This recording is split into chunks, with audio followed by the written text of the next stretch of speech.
मनुष्य चाहे कितना भी प्रयास क्यों ना कर ले, कितना भी प्रयत्न क्यों ना कर ले, उसे अपने कर्मों का फल तो भोगना ही पड़ता है। चाहे मनुष्य कितना ही प्रयत्न कर ले, लेकिन वह कभी अपने कर्मों से बच नहीं सकता। जैसी करनी वैसी भरनी, यह वाक्य तो आपने सुना ही होगा। अर्थात जैसे आप कर्म करोगे वैसा ही आपको फल भी प्राप्त होगा।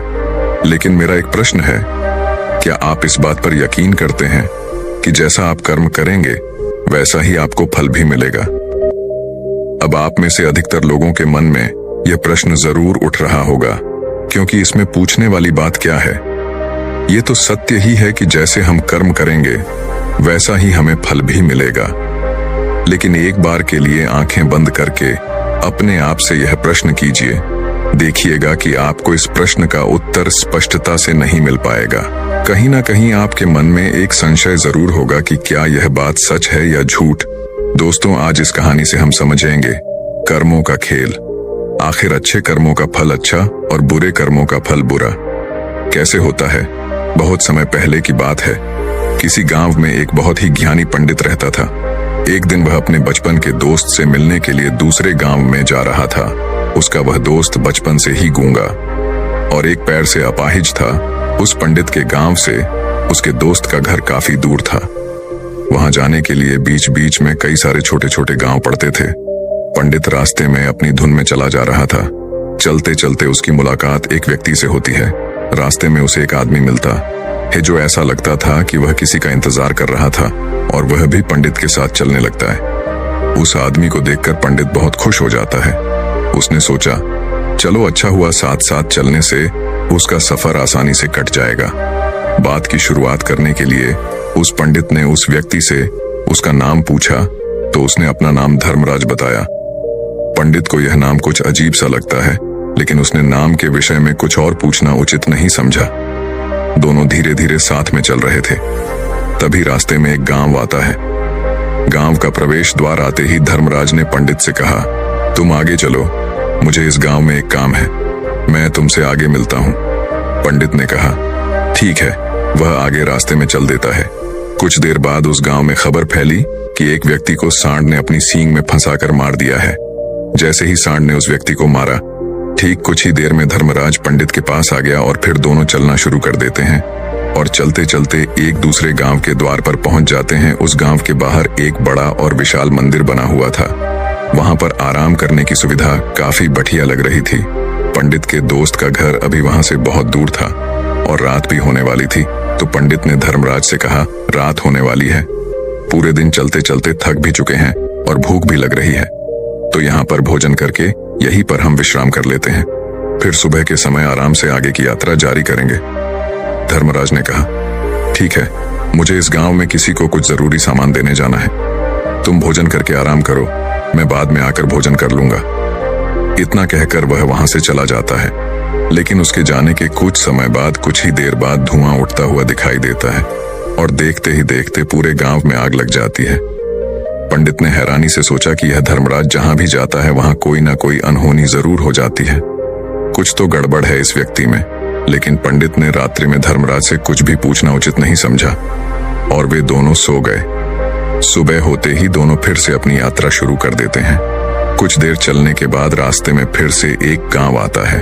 धर्मराज ने फिर पंडित से कहा, आप आगे चलिए, मुझे इस गांव में अपने मित्र से मिलने जाना है, मैं अपने दोस्त से मिलने के बाद आगे रास्ते में मिलूंगा। यह कहकर धर्मराज वहां से चला गया। लेकिन पंडित इस बार आगे नहीं गया। वहीं खड़ा होकर धर्मराज को देखता रहा कि वह कहां जा रहा है और क्या करता है। तभी थोड़ी देर बाद लोगों की आवाज सुनाई देने लगी कि एक व्यक्ति को सांप ने काट लिया है और उसकी मृत्यु हो गई है। ठीक उसी समय धर्मराज फिर पंडित के पास पहुंच गया। लेकिन इस बार पंडित से रहा नहीं गया और उसने धर्मराज से पूछ ही लिया कि तुम जिस भी गांव में जाते हो वहां कोई ना कोई अनहोनी जरूर हो जाती है, क्या तुम मुझे बता सकते हो यह ऐसा क्यों हो रहा है? धर्मराज ने कहा, पंडित जी, आप तो मुझे बहुत ज्ञानी मालूम पड़े थे, इसीलिए मैं आपके साथ चलने लगा था, क्योंकि ज्ञानियों का साथ बहुत अच्छा होता है, परंतु आप अभी तक समझ नहीं पाए कि मैं कौन हूं। पंडित ने कहा, मैं समझ गया हूं, लेकिन मुझे कुछ शंका है। अगर आप ही अपना उपयुक्त परिचय दे दें तो मेरे लिए आसानी होगी। तब धर्मराज ने जवाब दिया कि मैं यमदूत हूं और यमराज की आज्ञा से उन लोगों के प्राण हरण करता हूं जिनकी उम्र पूरी हो चुकी है। हालांकि पंडित को पहले से ही इस बात की आशंका थी, फिर भी धर्मराज के मुंह से यह बातें सुनकर वह घबरा गया। लेकिन वह हिम्मत करके पूछता है कि अगर तुम सच में यमदूत हो तो मुझे बताओ, अगली मृत्यु किसकी है? धर्मराज ने जवाब दिया, अगली मृत्यु तुम्हारे उसी मित्र की है जिससे तुम मिलने जा रहे हो, और उसकी मृत्यु का कारण भी तुम ही बनोगे। ये बात सुनकर पंडित सहम गया और सोच में पड़ गया कि अगर सच में यह धर्मराज यमदूत हुआ तो उसकी बात भी सच होगी और उसके कारण मेरे बचपन के सबसे अच्छे मित्र की मृत्यु हो जाएगी। तो सबसे अच्छा तो यही होगा कि मैं अपने मित्र से मिलने ही ना जाऊं, कम से कम मैं उसकी मृत्यु का कारण तो नहीं बनूंगा। धर्मराज ने मुस्कुराते हुए कहा, तुम जो सोच रहे हो वो सब मुझे पता है, मगर तुम्हारे अपने मित्र से मिलने न जाने से नियति नहीं बदल जाएगी। तुम्हारे मित्र की मृत्यु तो निश्चित है और वह अगले कुछ ही पलों में घटित होने वाली है। महाकाल के मुंह से ऐसी बातें सुनकर पंडित को झटका लगा, क्योंकि महाकाल ने पंडित के मन की बातें पढ़ ली थीं, जो कि एक सामान्य व्यक्ति के लिए संभव नहीं है। अब पंडित को विश्वास हो गया कि यह धर्मराज सचमुच में यमदूत ही है। जब पंडित को यह पूर्ण विश्वास हो गया कि धर्मराज जी यमदूत हैं तो वह घबरा गया। वह अपने मित्र की मृत्यु का कारण नहीं बनना चाहता था, इसलिए वह पलटकर अपने गांव की तरफ वापस जाने लगा। लेकिन जैसे ही पंडित वापस जाने के लिए मुड़ा, उसने देखा कि उसका मित्र तेजी से उसकी तरफ चला आ रहा है, जो कि पंडित को देखकर अत्यंत प्रसन्न दिखाई पड़ रहा था। अपने मित्र के आने की गति को देखकर पंडित को ऐसा लगा कि जैसे उसका मित्र काफी देर से उसका ही पीछा कर रहा है, लेकिन वह बचपन से ही गूंगा था और एक पैर से लंगड़ा भी था। इसीलिए ना तो वह पंडित को आवाज देकर रोक पाया था और ना ही उस तक पहुंच पा रहा था। लेकिन जैसे ही वह पंडित के पास पहुंचा, अचानक ही जमीन पर गिर पड़ी और तुरंत ही उसकी मृत्यु हो गई। पंडित हक्का बक्का होकर धर्मराज की ओर देखने लगा, जैसे कि वह पूछना चाह रहा हो कि आखिर क्या हुआ। धर्मराज पंडित के मन में उठ रहे प्रश्नों को समझ गया और बोला, तुम्हारे मित्र ने पिछले गांव में ही तुम्हें देख लिया था और वे वहीं से ही तुम्हारा पीछा कर रहा था, लेकिन गूंगा और लंगड़ा होने की वजह से वह तुम तक नहीं पहुंच पाया। उसने अपनी पूरी ताकत लगाकर तुम तक पहुंचने का प्रयास किया, लेकिन बुढ़ापे में बचपन जैसी ताकत नहीं होती, इसलिए दिल का दौरा होने के कारण उसकी मृत्यु हो गई, क्योंकि वह तुमसे मिलने के लिए अपनी सीमाओं को तोड़कर तुम्हारे पीछे भाग रहा था। इसलिए अपने मित्र की मृत्यु का कारण भी तुम ही कहलाओगे। अब पंडित को पूर्णतः यह विश्वास हो गया था कि धर्मराज एक यमदूत है और उसका कार्य जीवों के प्राण हरना है। लेकिन पंडित एक ज्ञानी व्यक्ति था, वह यह भी जानता था कि मृत्यु पर किसी का वश नहीं है, सबको एक ना एक दिन मरना ही है। यही सोचकर उसने अपने आप को संभाल लिया। लेकिन अचानक ही पंडित के मन में अपनी मृत्यु के बारे में जानने की इच्छा हुई, इसलिए उसने धर्मराज से पूछा कि जब मृत्यु मेरे दोस्त की होनी थी तो तुम शुरू से ही मेरे साथ क्यों चल रहे थे? यह प्रश्न सुनकर धर्मराज जोर से हंसा और बोला, मैं तो हर पल हर क्षण सभी के साथ चलता हूं, किंतु लोग पहचान नहीं पाते, क्योंकि लोगों के पास अपनी समस्याओं के अलावा किसी और व्यक्ति, वस्तु या घटना के बारे में सोचने समझने या उसे देखने का समय ही नहीं होता। पंडित ने कहा, तो क्या तुम यह बता सकते हो कि मेरी मृत्यु कब, कहां और कैसे होगी? महाकाल ने कहा, हालांकि किसी भी सामान्य जीव के लिए अपनी मृत्यु के बारे में जानना ठीक नहीं है, क्योंकि कोई भी जीव हो या जानकर, वह अपनी मृत्यु के बारे में जानकर बहुत दुखी हो जाता है। हालांकि तुम जानी व्यक्ति मालूम पड़ते हो और तुमने जिस तरीके से अपने मित्र की मृत्यु को सहन कर लिया है, उसे देखकर लगता है कि तुम अपनी मृत्यु के बारे में जानकर भी दुखी नहीं होंगे। महाकाल ने कहा, तो सुनो, तुम्हारी मृत्यु आज से ठीक 6 महीने बाद आज ही के दिन किसी दूसरे राज्य में फांसी लगने से होगी, और सबसे हैरानी की बात तो ये होगी कि तुम स्वयं ही खुशी से उस फांसी को स्वीकार कर लोगे। इतना कहकर धर्मराज वहां से चला गया, क्योंकि अब धर्मराज के पास पंडित के साथ चलते रहने का कोई कारण न था। इसके बाद पंडित ने अपने मित्र के शरीर का अंतिम संस्कार किया और यथाशक्ति उसके क्रियाकर्म करके अपने गांव वापस आ गया। लेकिन कोई व्यक्ति कितना भी ज्ञानी क्यों ना हो, अपनी मृत्यु के बारे में जानकर दुखी तो होता ही है और मृत्यु से बचने का कोई ना कोई उपाय भी खोजता है। तो पंडित ने भी वही किया। क्योंकि पंडित विद्वान था, इसलिए उसकी पहचान उस राज्य के राजा तक थी। पंडित ने सोचा कि राजा के पास तो कई सारे ज्ञानी मंत्री हैं, वह मेरी मृत्यु से संबंधित समस्या का कोई ना कोई समाधान निकाल ही लेंगे। पंडित यही सब सोचता हुआ राज दरबार में पहुंच जाता है और राजा से सारी घटना के बारे में बताता है। राजा ने अपने मंत्रियों को सारी समस्या बताई और उनसे सलाह मांगी। अंत में सभी ने विचार विमर्श करके कहा, अगर पंडित की बात सही है तो उसकी मृत्यु भी 6 महीने बाद ही होगी, लेकिन मृत्यु तो तब होगी जब वह किसी दूसरे राज्य में जाएगा। यदि वह किसी दूसरे राज्य में जाए ही ना तो मृत्यु ही नहीं होगी। मंत्रियों की यह सलाह राजा को भी सही लगी। इसके बाद पंडित के रहने की सारी व्यवस्था महल में ही कर दी गई और राजा के आदेश के बिना उस पंडित से किसी को भी नहीं मिलने दिया जाता था। लेकिन पंडित कहीं भी आ जा सकता था, ताकि पंडित को यह न लगे कि वह राजा की कैद में है। परंतु पंडित डर के मारे स्वयं ही कहीं आता जाता नहीं था। धीरे धीरे महीने गुजरते गए और पंडित की मृत्यु का समय नजदीक आने लगा और अंततः वह भी दिन आ गया जिस दिन पंडित की मृत्यु होनी थी। तो जिस दिन पंडित की मृत्यु होनी थी उसकी एक रात पहले पंडित डर के मारे जल्दी ही सो गया, ताकि जल्दी से वह रात बीत जाए और अगला दिन आ जाए, ताकि उसकी मृत्यु टल सके। यही सोचकर वह जल्दी सो जाता है। लेकिन पंडित को नींद में चलने की बीमारी थी और अपनी इस बीमारी के बारे में वह स्वयं ही नहीं जानता था। तो फिर राजा मंत्री या किसी वैद्य को इसके बारे में बताने का कोई प्रश्न ही नहीं उठता। पंडित अपनी मृत्यु को लेकर बहुत चिंतित था।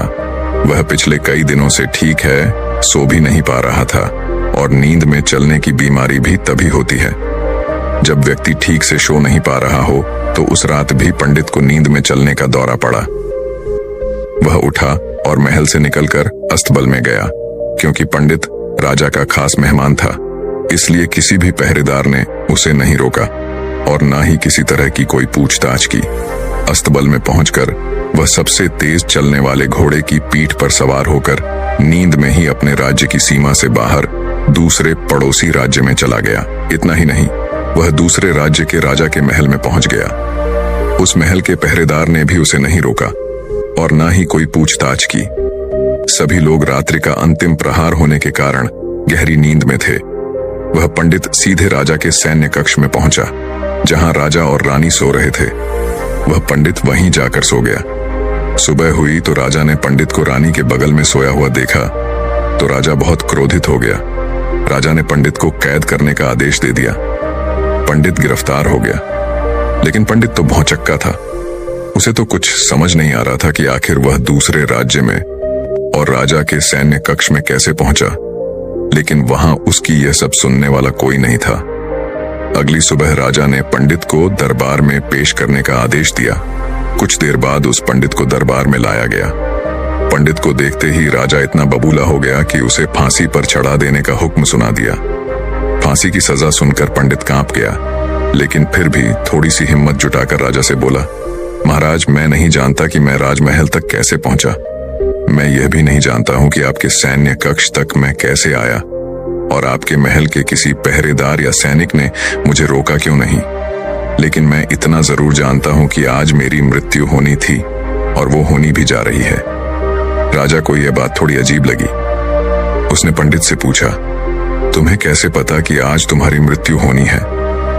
राजा के इस प्रश्न के जवाब में पंडित ने पिछले 6 महीने का सारा वाक्य राजा को सुना दिया और बोला, महाराज, मेरा क्या किसी भी सामान्य व्यक्ति में इतना साहस नहीं कि वह राजा के सैन्य कक्ष में राजा की उपस्थिति में रानी के साथ सो जाए।